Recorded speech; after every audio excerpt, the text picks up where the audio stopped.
Good morning, Honourable Sir, esteemed panelists, and this great audience today. I'm extremely privileged to be here representing the European Investment Bank, and I thank the Economic Times for the invitation. This is a really great opportunity for me. Just a quick introduction for those of you who don't know us. The EIB, we're the Bank of the European Union. We are fully owned by the EU member states, and we exist. Our raison d'être is to support EU strategic objectives inside and outside the European Union borders. And among the very many challenges we face in the world today, I think we all agree here in the room that climate change is really the most pressing, the most important. Many people have asked me, in the past months, whether the context of the Russian aggression in Ukraine has kind of tipped climate change off the list for us. And I would say no. It has made it all the clearer that this is climate transition, and energy security are the challenges of our time. And EIB, as a lending institution, as a financier, is fully focused on that challenge. We're very serious. We call ourselves the EU Climate Bank. We were the first multilateral institution to be fully 100% Paris-aligned.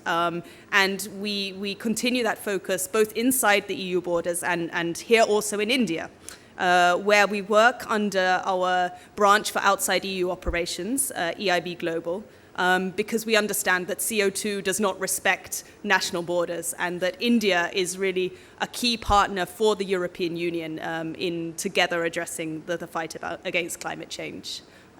We've dedicated around 5 billion euros in finance to India already, and 90% of that has really been focused on this climate challenge, including 1.7 billion directly on renewable energy technologies, working with partners like the State Bank of India and IREDA. And most of that, I think, around 50% has been for solar PV. So, this event here today is a very important one for us and for me personally. But I have to admit, when I first received the invitation, the first question I asked myself is, okay, the big question, what am I doing here, right? Why have I been invited?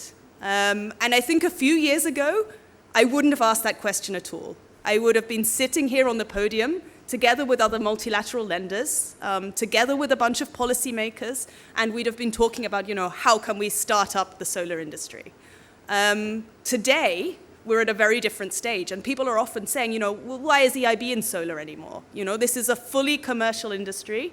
I look around the room, this is, very much a group of private sector stakeholders, and what is a multilateral like the European Investment Bank doing here?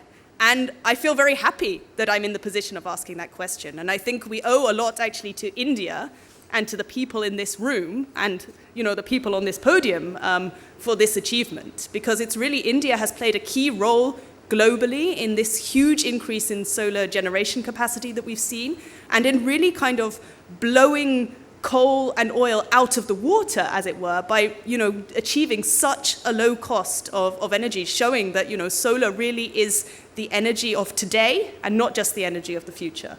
Having said that, when I started reflecting on it, I think obviously we all are here because there's a lot more to be done in the industry. We're not there yet. There's still a lot of potential that has to be exploited. And I wanted to use the privilege of having the microphone here to raise just a few points where I think we can still play a role, where we still hope to play a role, and where we hope to work together potentially with many of you in the room today. So the first point, the European Investment Bank, what do we bring? We bring long-term, low-cost finance. So we're a AAA rated borrower. We're actually, I think, one of the, if not the largest issuer of bonds and green bonds among the multilaterals. And, we exist to pass on that financial advantage to our partners. And today, unfortunately, we're in a time where financial markets have suddenly become much more interesting. But we still exist to, be a stable source of finance. And, I hope that we can continue to bring that advantage here, working to support utility-scale solar together with many of our existing partners and potentially new ones. So, we're here for the long term, and we're here to stay. But there are a lot of other things on the horizon for us where we want to focus our energies. And one of them, and I think we have Dr. Davan here, is technological innovation. Because we really still need to make a lot more progress to make sure that we can fully exploit, and India can fully exploit its solar resources. I'm not a technical expert, but we have a lot of technical experts on board at EIB, and they are looking together with our clients at solutions that are up and coming, like agricultural PV, like floating solar, that are making sure that we can apply solar in areas where it was previously impossible without compromising on other important objectives that matter to us, and also thinking at various scales, making solar rooftop installations work as well as the utility scale solar. So whenever we do our lending, we bring those technical experts and advisory services alongside where they're needed and where they're asked for, to make sure that we're really bringing in the cutting edge technologies. And I think what's important to emphasize is that we also do that to make sure we're taking those technologies back, so that we are learning from the work that we're doing here and the solutions that our partners are bringing to play here in India, and bringing those back to the EU and elsewhere in the world. And I think when we talk about the technical challenges, one of the major things there where I hope we can contribute also on the financing is really beginning to integrate solar as part of a wraparound energy offer. We know that we can't be relying on solar in the day and then turning on coal at night. And part of the answer there, of course, is going to be complementing solar with other energy sources, such as wind, such as hydropower, such as biomass. And sometimes people have said, okay, why look at wind, why look at hydro when solar is so cheap? But of course, these two are complementary, because in order to get over the intermittency, we need to have both. And I know that the government of India is looking at how to make sure the financial incentives are right, to make sure that those important investments are happening to be complementary with solar. And for example, we're very excited to see a lot of progress being made on offshore wind, because that's an industry that we've really contributed to building, I would say, in the European Union, and something we hope to see go forward here. And also, of course, storage solutions. And here, the traditional pump storage, which I understand is still the kind of most efficient solution, but also we are very excited about the government's plans for the green hydrogen mission. We've stated that we really want to get behind that we have committed to financing at least 1 billion over the next few years in support of that mission. Because we believe that the solar resources here in India, as well as the other resources, wind and hydro, give India such a natural advantage in becoming really a global leader in that industry. And I think that's an opportunity that India cannot afford to miss. You don't want to miss the bus. Also because the need for domestic purposes is so great. Green hydrogen, it's not a panacea for all our energy transition needs, but it's going to be really crucial for many of these hard-to-abate sectors that are so important for India. So we think about fertilizers, we think about refineries, we think about shipping industries, iron and steel, which are such big industries here for India as employers. And I think for that reason, this green hydrogen mission is something very crucial that we hope to support. Of course, also on our list, and very relevant for today, is that we would really like to do more to work directly in partnership with the private sector. Outside the EU, globally, we do around 50% of our business directly with private sector partners. Here in India, so far, we have worked mainly with government partners. And of course, the government will remain, our very important partner here in India, but we would like to move more towards working on a corporate finance basis, potentially on a project finance basis, also with the private sector. We have already supported a number of private equity funds in India, which are really important for smaller companies who are really driving innovation in green technologies, for example. And we believe that money that we've put in can be very catalytic in allowing other investors to come in. But I think we can do more in future in that direction. Also, potentially worldwide, we work a lot with layered equity funds, which can be very important in bringing in commercial finance into areas that are new, where the risk is still perceived to be quite high. I take the opportunity, particularly with Dr. Davan here, to mention the area of training and education, because this is something where EIB contributes a lot in other countries, and I think including under the green hydrogen mission, we would like to do more to support here.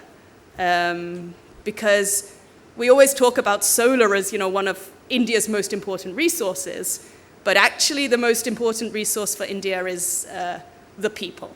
And it's because of India's people that everyone in the international media is talking about India overtaking China and becoming really a key economic power in the world. And if that's really going to happen, if India is going to take, its rightful place, we need to make sure that the population is prepared to take up those opportunities and that they're really accessible to everyone.